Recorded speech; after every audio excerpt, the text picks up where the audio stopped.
اسلام آباد موٹر وے پہ شیخوپورہ انٹرچینج سے 5 منٹ دور واقع ہے، جو ہرن مینار کے نام سے جانا جاتا ہے۔ مغل بادشاہ جہانگیر نے ایک خاص ہرن کو تربیت دی جو جنگلی جانوروں کو پانی کے تالاب کی طرف لے کر آتا تاکہ شہنشاہ ان کے شکار سے لطف اندوز ہو سکے۔ اس ہرن کا نام مان سراج تھا۔ شکار کرتے ہوئے غلطی سے بادشاہ کا اپنا تیر ہی اپنے پالتو ہرن کو جا لگا، جس سے اس کی موت واقع ہوئی۔ بادشاہ نے مان سراج کو اسی جگہ دفن کرنے کا حکم دیا اور اپنی قدیم فارسی روایت کے مطابق قبر پہ اپنے پالتو ہرن کی یاد میں ایک مینار تعمیر کروایا۔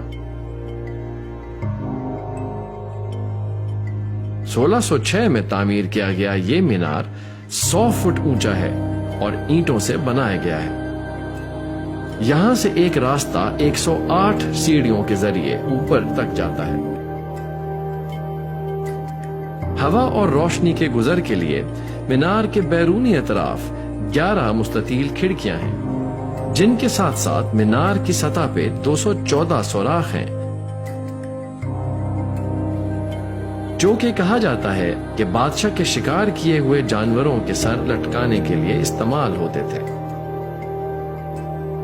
تالاب کے عین وسط میں ایک ہشت پہلو بارادری ہے، جو کہ شاہ جہانی بارادری کے نام سے جانی جاتی ہے۔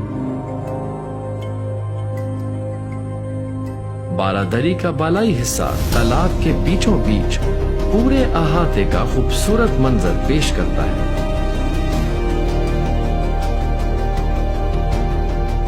مغل فن تعمیر کا ایک اور ثبوت تالاب کے چاروں کونوں پہ بنایا گیا زیر زمین پانی ذخیرہ کرنے کا نظام ہے۔ محکمہ آثار قدیمہ پنجاب نے اس 400 سالہ پرانی عمارت کی بحالی اور تحفظ پہ وسیع پیمانے پر کام کرنے کے ساتھ ساتھ اس کو ایک جدید سیاحتی مقام بنانے کے لیے انتھک کام کیا ہے،